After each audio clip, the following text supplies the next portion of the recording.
لدى النبي يا أيها الذين آمنوا صلوا عليه وسلموا تسليما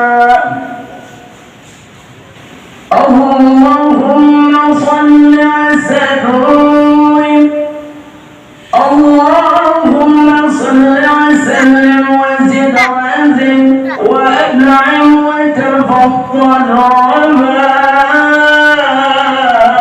وبارك بذلك وكمالك على سيد عبادك وأشرف عبادك أسد العرب والأجم وحمام الطيبة والحرم وترجمان بلسان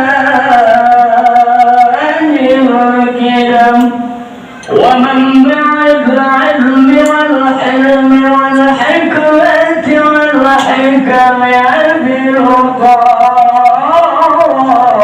القاسم سيدنا ونبينا وحبيبنا وشفيعنا ومولانا الحمد لله الذي أنعم علينا نعمه نعما كثيرة أشهد أن لا إله إلا الله وحده لا شريك له وأشهد أن محمدا عبده ورسوله لا نبي بعده اللهم صل وسلم وكرم وعظم على هذا النبي الكريم سيدنا وحبيبنا وشفيعنا ومولانا نبينا محمد وعلى آله وأصحابه والتابعين لهم بإحسان إلى يوم الدين أما بعد. Jamaah yang dirahmati Allah, puja dan puji kita tujukan kepada Allah atas curahan rahmat dan limpahan nikmat yang sampai dengan saat ini masih Allah limpahkan kepada kita semua. Khusus nikmatul iman wal Islam, nikmat sehat wal afiyah, hidayah dan inayah, sehingga pada kesempatan kali ini kita semua masih bisa kumpul bertatap muka, bermuajahah. Mudah-mudahan kumpulnya kita semua pada malam ini dijadikan oleh Allah sebagai tambahan amal ibadah kita.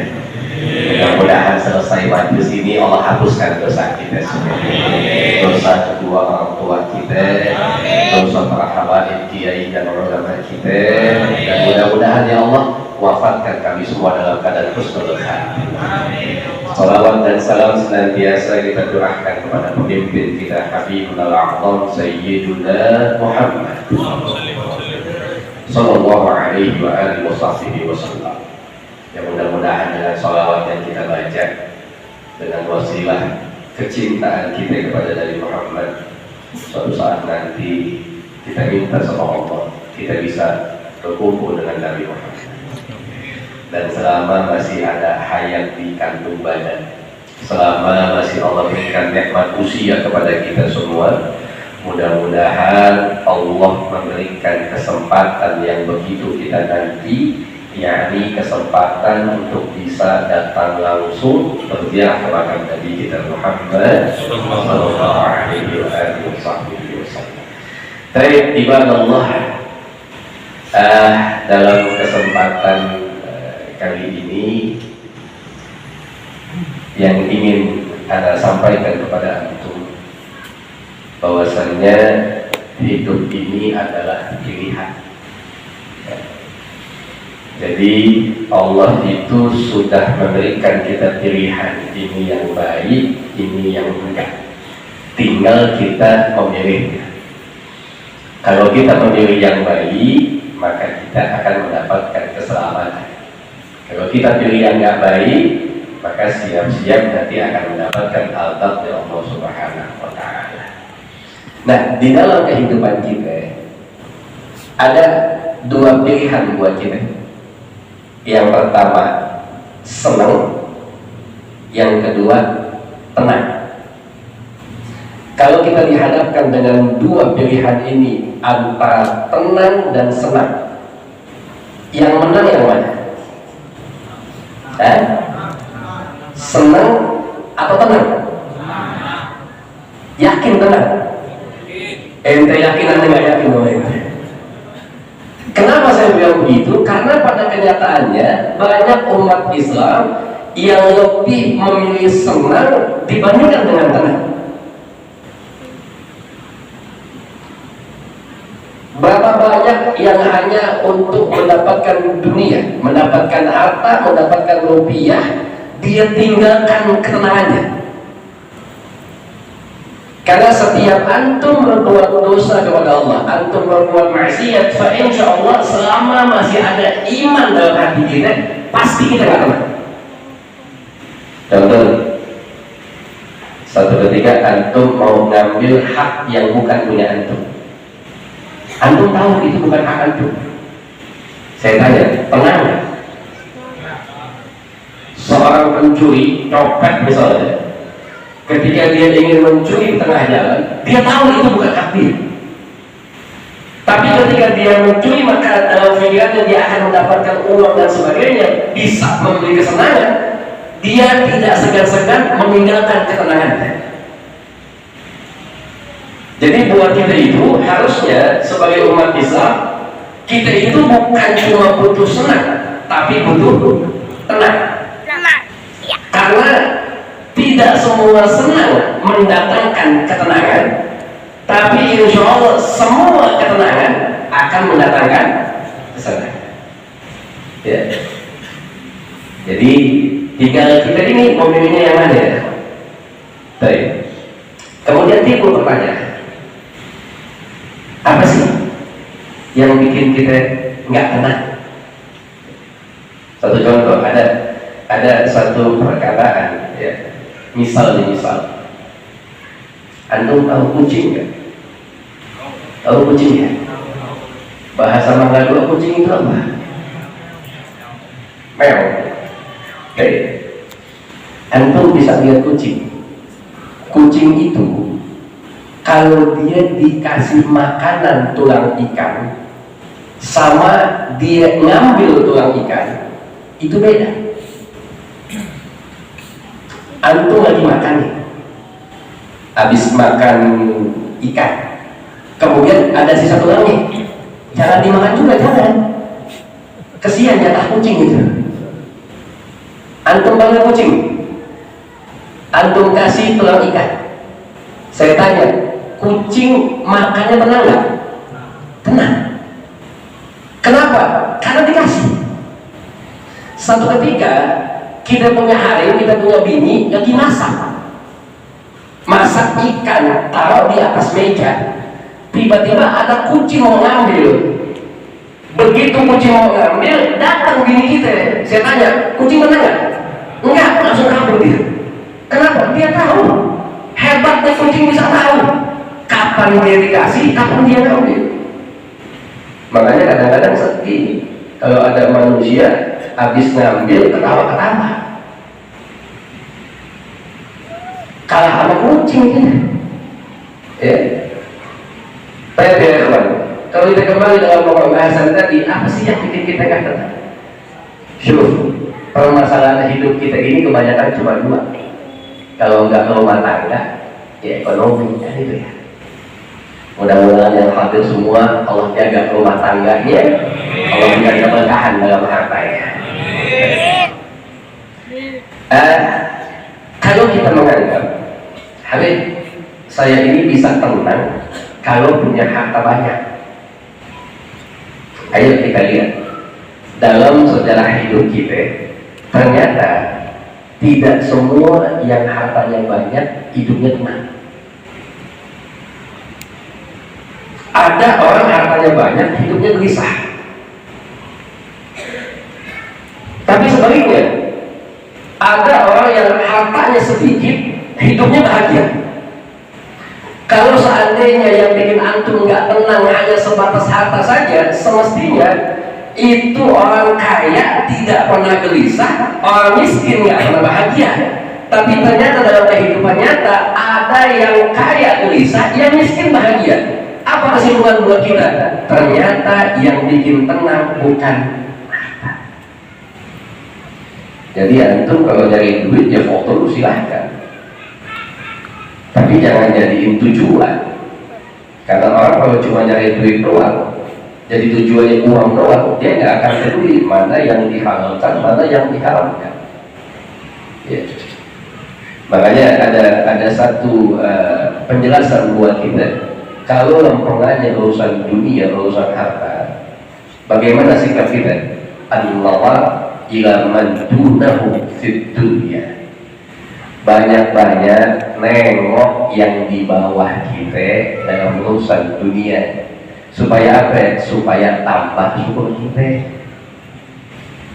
Contoh nih, antum misal belum punya mobil, mudah-mudahan punya mobil semua. Iya, pokoknya kalau pengen punya mobil, lunas utang, aminnya kencang aja semua. Kalau pengen ngaji, absen semuanya. Tapi antum belum punya, timbul kepengen.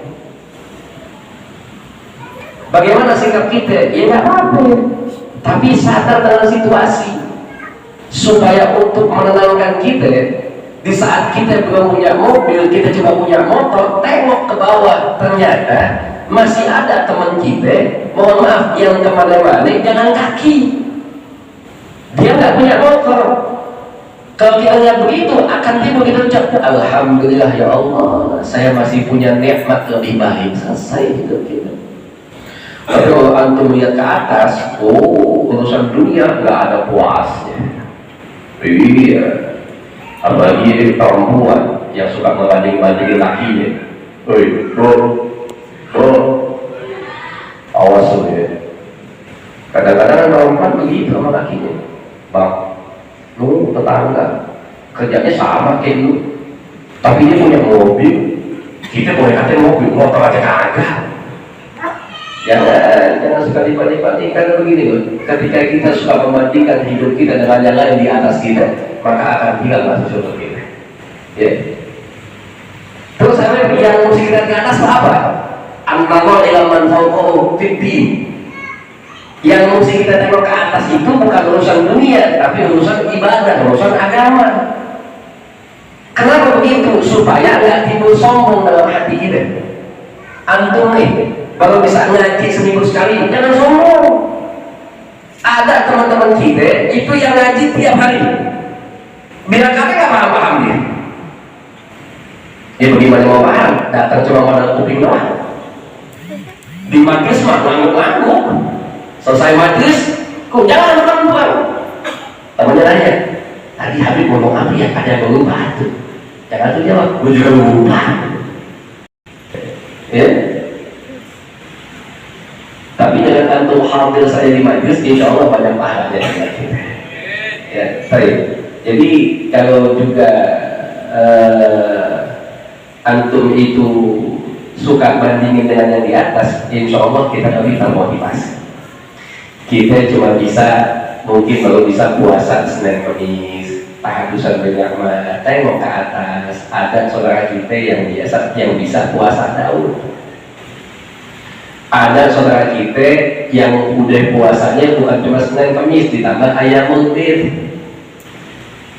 Jadi kita semakin terpacu ya kawan. Kalau antum, ini kadang-kadang hidup kita terbalik. Kalau urusan dunia kita bandingin sama yang di atas, kalau urusan agama kita bandingin yang di bawah. Misal contoh, ada satu anak muda, waktu Jumat kayak tadi siang, dia nggak salat Jumat.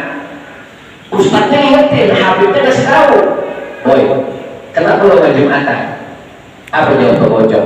Gue juga Habib, gue juga Ustadz, baru sekali nggak Jumatan.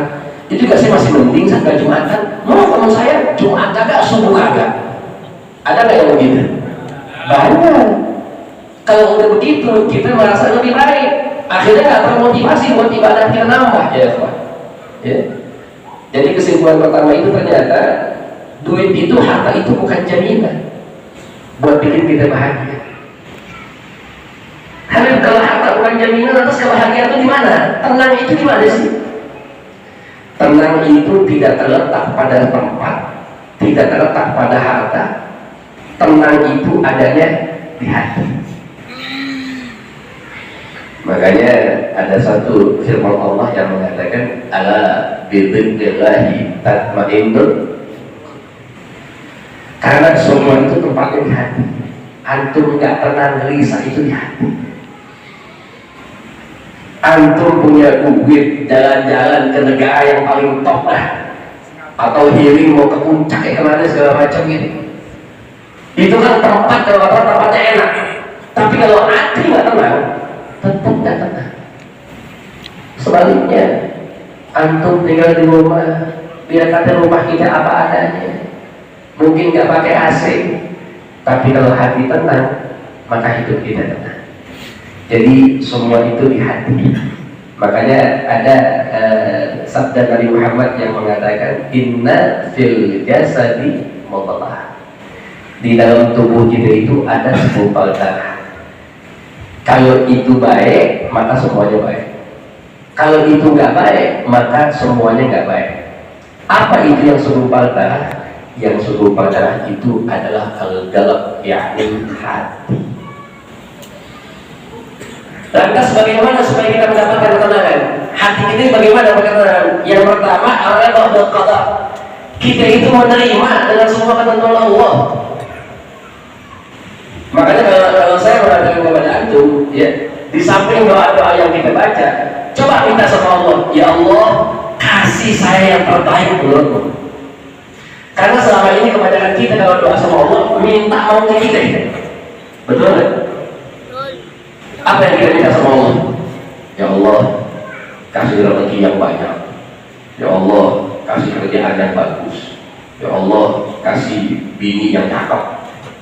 Kasih suami yang ganteng. Itu kan maunya kita. Terkadang kalau kita banyak kepengenan, satu ketika Allah belum dijawab, bisa jadi timbul kecewa kita. Tapi kalau kita minta sama Allah, ya Allah, kami sebagai hamba-Mu yang lemah, kami tahu Engkau yang paling tahu terbaik buat kami, maka berikan kami yang terbaik menurut-Mu. Hidup kita.